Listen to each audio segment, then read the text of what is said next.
It was a bright morning, and Diana was having her favorite breakfast, golden toast with extra honey. Cheddar, her fluffy ginger cat, sat on the chair next to her, hoping for a sticky drop to fall. "The supermarket has the best honey jars," Diana said, licking her spoon. Cheddar let out a soft meow, as if he was wondering where the supermarket got it from. Diana looked closely at the glass jar. It had a picture of a smiling bee on it, but she had never seen a bee inside the store. "Cheddar, do you think there is a magic honey machine behind the shelves?" she asked. She decided they needed to find the source of the sweetness.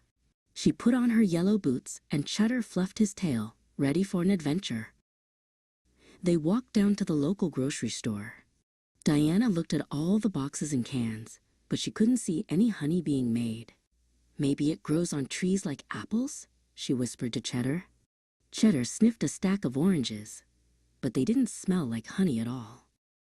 A kind shopkeeper named Ms. Maple saw them looking puzzled.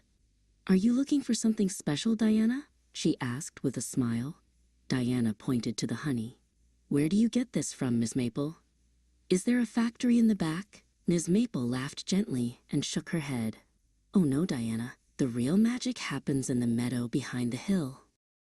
Diana and Cheddar ran all the way to the big, grassy meadow. The air was filled with the scent of wild daisies and clover. "Look, Cheddar," Diana cried, pointing at the colorful flowers. "But I still don't see any jars." Cheddar dived into the tall grass, his orange fur disappearing into the green. Suddenly, Cheddar stopped and tilted his head. A fuzzy, striped bumblebee was landing on a bright red flower right in front of his nose.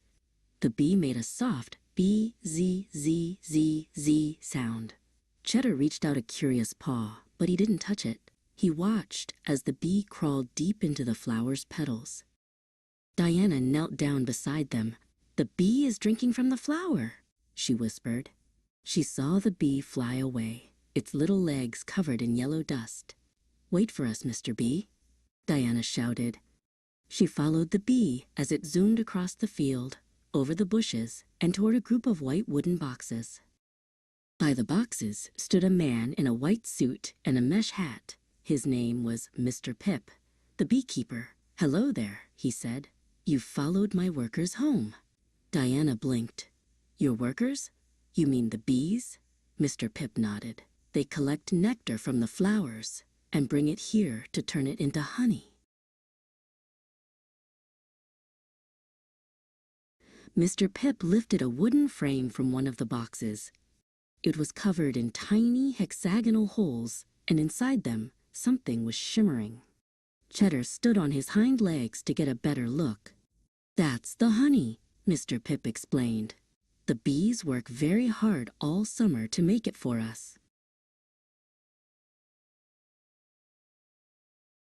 That evening, Diana sat by the window with Cheddar. She looked at her jar of honey, and then out at the dark garden. "It's not from a machine, Cheddar," she said softly.